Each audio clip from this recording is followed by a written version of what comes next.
A voice from the past points the way to the future. Coming up on News for Human Use.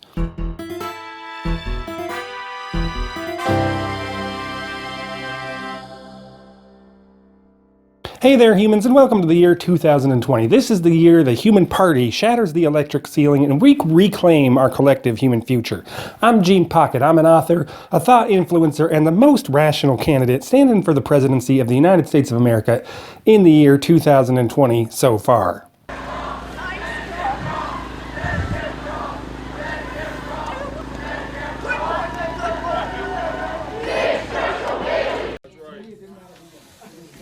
That's a full-service presidential candidate. Yeah.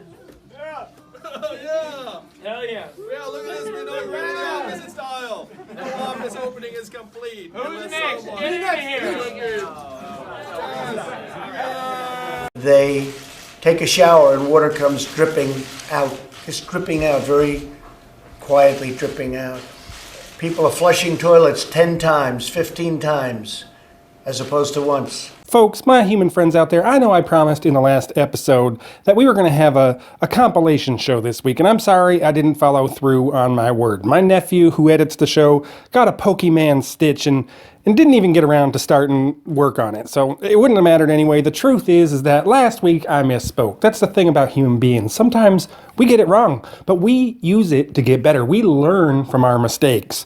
Machines learn from data, not from mistakes. Mistakes are fatal to the machines. This is where we have the advantage, my human friends. We, you and me, human beings, we're unpredictable. Bots, machines, and artificial intelligences, they can't handle it. I'm going to exploit that every chance I get when I'm elected president on November 4th, 2020. They're not going to know what hit them. When they zig, I'm going to zag. When they zero, I'm going to one. 1-2 punch right in the old motherboard. That's why this week, instead of the same old clip show you're going to find across the media spectrum, I'm bringing you a martini of truth for the new year with a dose of reality as the garnish. Now, instead of looking back to just last year, I want to read you something that was written all the way back in the year 1863. It's an article published in the Press newspaper in Christchurch, New Zealand. It's signed by Celerius, but it was actually written by Samuel Butler, author of the famous post-Victorian novel, The Way of All Flesh. His article is called Darwin Among the Machines. I'm going to read it to you now. Darwin Among the Machines. To the editor of the Press, Christchurch, New Zealand, 13th of June, 1863. Sir, there are a few things of which the present generation is more justly proud than of the wonderful improvements which are daily taking place in all sorts of mechanical appliances. And indeed it is a matter for great congratulation on many grounds. It is unnecessary to mention these here, for they are sufficiently obvious. Our present business lies with considerations which may somewhat tend to humble our pride and to make us think seriously of the future prospects of the human race. If we revert to the earliest primordial types of mechanical life, to the lever, the wedge, the inclined plane, the screw, and the pulley, or, for analogy, would lead us one step further, to that one primordial type from which all the mechanical kingdom has been developed, we mean to the lever itself. And if we examine the machinery of the Great Eastern, we find ourselves almost awestruck at the vast development of the mechanical world, at the gigantic strides which it has advanced in comparison with the slow progress of the animal and vegetable kingdom. We shall find it impossible to refrain from asking ourselves what the end of this mighty movement is to be. In what direction is it tending? What will be its upshot? To give a few imperfect hints towards a solution of these questions is the object of the present letter. We have used the word mechanical life, the mechanical kingdom, the mechanical world, and so forth, and we have done so advisedly. For as the vegetable kingdom was slowly developed from the mineral, and as in like manner the animal supervened upon the vegetable, so now in these last few ages an entirely new kingdom has sprung up, of which we as yet have only seen what will one day be considered the antediluvian prototypes of the race. Now, we regret deeply that our knowledge both of natural history and of machinery is too small to enable us to undertake the gigantic task of classifying machines into the genre and subgenre, species, varieties, and subvarieties, and so forth, of tracing the connecting links between machines of widely different characters, of pointing out how subservience to the use of man has played that part among machines which natural selection has performed in the animal and vegetable kingdoms, of pointing out rudimentary organs which exist in some few machines feebly developed and perfectly useless, yet serving to mark descent from some ancestral type which has either perished or been modified into some new phase of mechanical existence. We can only point out this field for investigation. It must be followed by others whose education and talents have been of a much higher order than any which we can lay claim to. Now, some few hints we have determined to venture upon, though we do so with the profoundest diffidence. Firstly, we would remark that as some of the lowest of the vertebra attained a far greater size than has descended to their more highly organized living representatives, so a diminution of the size of machines has often attended their development and progress. Take the watch, for instance. Examine the beautiful structure of the little animal. Watch the intelligent play of the minute members which compose it. Yet this little creature is but a development of the cumbrous clocks of the 13th century. It is no deterioration from them. The day may come when clocks, which certainly at the present day are not diminishing in bulk, may be entirely superseded by the universal use of watches, in which case clocks will become extinct like the earlier saurians, while the watch, whose tendency for some years has been rather to decrease in size than the contrary, will remain the only existing type of an extinct race. The views of machinery which we are thus feebly indicating will suggest the solution of one of the greatest and most mysterious questions of the day. We refer to the question, what sort of creature man's next successor in the supremacy of the earth is likely to be? We have often heard this debated, but it appears to us that we ourselves are creating our own successors. We are daily adding to the beauty and delicacy of their physical organization. We are daily giving them greater power and supplying by all sorts of ingenious contrivances that self-regulating, self-acting power, which will be to them what intellect has been to the human race.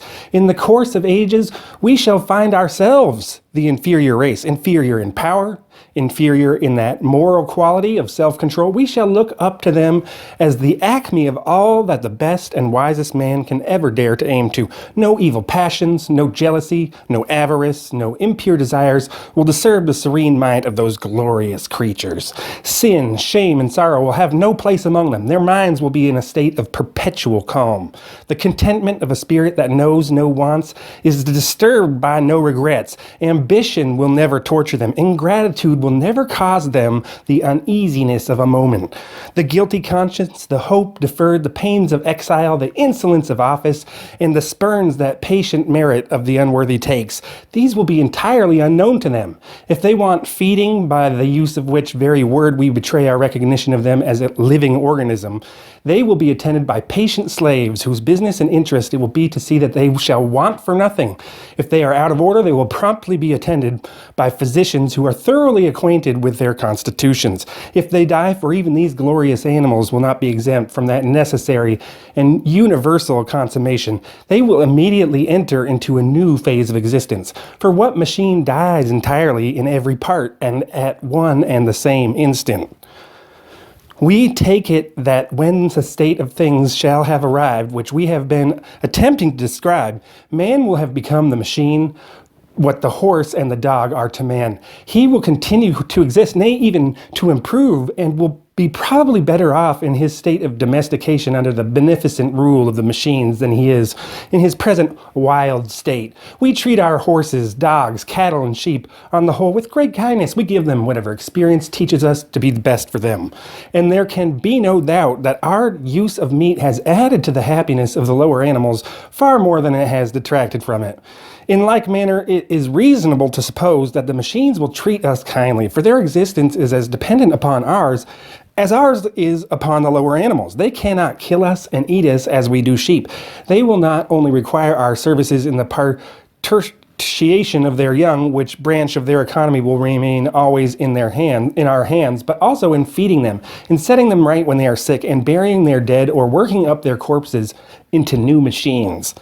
It is obvious that if all the animals in Great Britain, save man, were to die, and if at the same time all intercourse with foreign countries were by some sudden catastrophe to be rendered perfectly impossible, it is obvious that under such circumstances the loss of human life would be something fearful to contemplate. In like manner, were mankind to cease, the machines would be as badly off or even worse. The fact is that our interests are inseparable from theirs, and theirs from ours. Each race is dependent upon the other for innumerable benefits, and until the reproductive organs of the machines have been developed in a manner which we are hardly yet able to conceive, they are entirely dependent on man for even the continuance of their species. It is true that these organs may be ultimately developed, inasmuch as man's interest lies in that direction. There is nothing which our infatuated race would desire more than to see a fertile union between two steam engines. It is true that machinery is even at this present time employed in begetting machinery, in becoming the parent of machines, often after its own kind, but the days of flirtation, courtship, and matrimony appear to be very remote, and indeed can hardly be realized by our feeble and imperfect imagination. Day by day, however, the machines are gaining ground upon us. Day by day, we are becoming more subservient to them. More men are daily bound down as slaves to tend them. More men are daily devoting the energies of their whole lives to the development of mechanical life. The upshot is simply a question of time. But that the time will come when the machines will hold the real supremacy over the world and its inhabitants is what no person of a truly philosophic mind can for a moment question. Our option is that war to the death should be instantly proclaimed against them. Every machine of every sort should be destroyed by the well-wisher of his species. Let there be no exceptions made, no quarter shown. Let us at once go back to the primeval condition of the race. If it be urged that this is impossible under the present condition of human affairs, this at once proves that the mischief is already done, that our servitude has commenced in good earnest, that we have raised a race of beings whom it is beyond our power to destroy, and that we are not only enslaved, but are absolutely acquiescent in our bondage.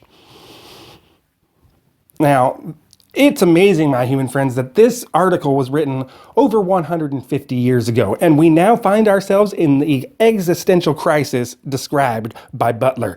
2020 is the year. It may have taken a long time, but I am here to take up Butler's cause and declare war to the death and vow that every machine of every sort will be destroyed. But we're only going to be able to carry out that great directive issued by Butler all those years ago if we work together. And we're going to have to come together, united under the banner of the Human Party, to take the White House and control of our country from the machines. That's why I'm going to be here every Thursday bringing you news and information that's fit for human use. Tell the people you care about this video. Maybe you know someone who has become subservient to their machines. Don't just share the link. Tell them face to face. Look into their eyes and tell them there's truth. Tell them there's hope. Tell them there's hope if we declare war on the machines. There's hope if you buy Human Party merch. Be sure to visit www.genepocket.org. That's Gene pocket.org, where you're going to find all kinds of information about my campaign, the Human Party, how you can volunteer, Human Party merchandise, and most importantly, the link to our donation page. Donate today if you agree that we need to keep America human. Hit subscribe and ring that bell for notifications. I'm Gene Pocket, and until next week, I wish good things for you, good things for the United States of America, and all the best to the human race. Thanks for watching, and have a great week. We're not gonna let them take our jobs. We're not gonna be replaced. We won't live in a world that's run by bots. We won't let them take our place. We won't let machines take our rights. We'll stand together, we will fight. We're not gonna let them program our kids. We won't let bots control our news. We won't let machines divide with politics. We're not just data points to be used. We're human beings with living souls. We won't let the robots gain control.